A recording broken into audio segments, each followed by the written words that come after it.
জামাতে ইসলাম জান্নাতের টিকিটের বিনিময়ে মানুষের কাছে ভোট চাচ্ছে।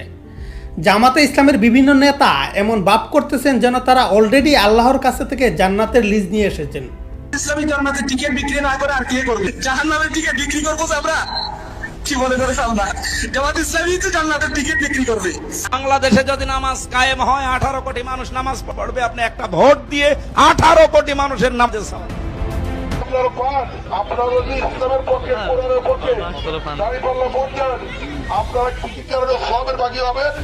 এই দেওয়ার কারণে আপনারা আল্লাহর পক্ষে দিচ্ছেন, কোরআনের পক্ষে দিচ্ছেন। আপনাদের জন্য জান্নাত অবদান।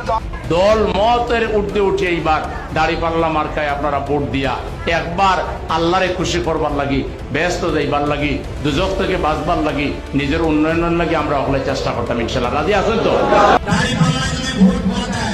কি উত্তর দেবে?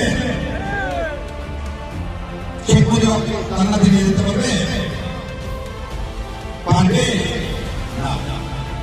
কে জান্নাতে নিয়ে যেতে পারবে? আল্লাহ সুবহানাহু ওয়া তাআলা। আর আপনি তো একদিন কবরে যা বলতে পারবেন, আল্লাহ তোর দিন কায়েমের জন্য আমি কি করছি? দাঁড়িয়ে পাল্লা